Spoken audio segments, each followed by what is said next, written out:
Ang lalaking laging nagsasabi na siya si Sun Wukong. Pero 5 kandila lang ang nasa harap niya na nagsasabing ito ang kanyang NGU Chison.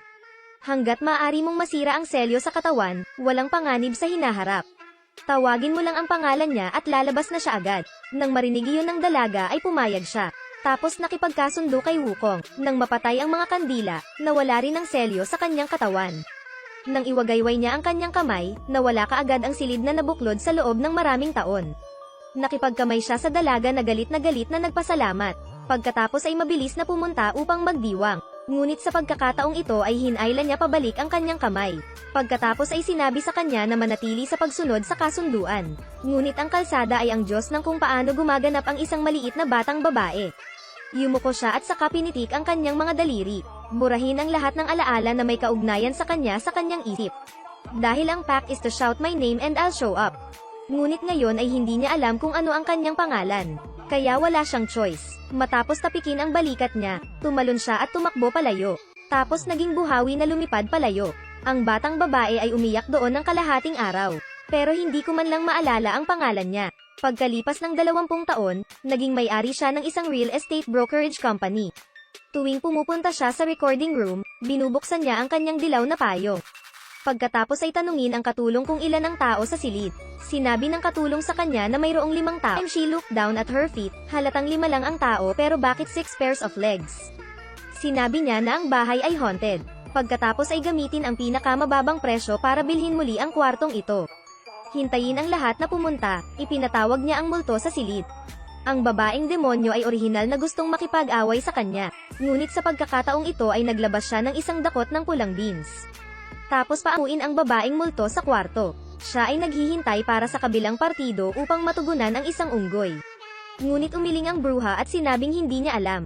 Kaya all these years, hindi pa rin niya makakalimutan si Wukong.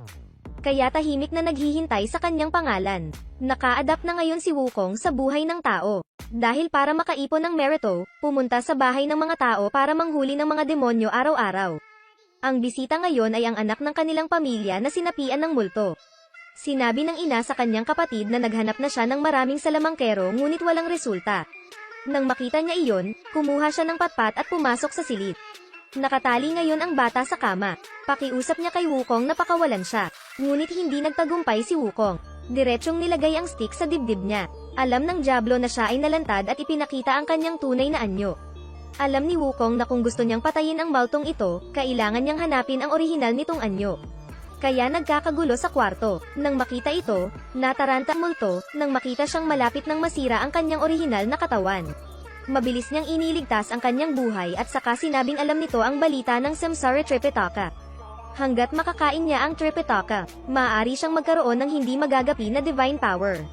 Narinig iyon ni Wukong at agad itong naakit sa mga salita nito. Sabi mo totoo ang Tripitaka Samsara. Sa sandaling ito ay biglang gumalaw ang diwa ng multo.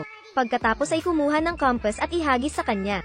Biglang sa sandaling ito ay tumalikod siya at binasag ito, na ginawa itong isang tumpok ng mga durog na bato. Ang demonyo sa kama ay lumitaw na sa orihinal nitong anyo at naging usok. Na bumalik sa normal ang bata.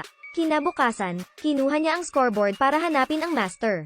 Akala ko kapag nakapatay ako ng ganoon kalaking demonyo, babalik ako sa langit. Ngunit hindi inaasahan na kakausapin siya ng amo. Sirain mo lang ang isang demonyong lalaking ikakasal. May isa pang bride demon na hindi pa matatagpuan. Nakita iyon ni Wukong at pumayag. Pero ang hindi niya alam ay nasa demonyong bride pala ang pakay niya. Kasalukuyang nagtatago sa bahay ng dalaga.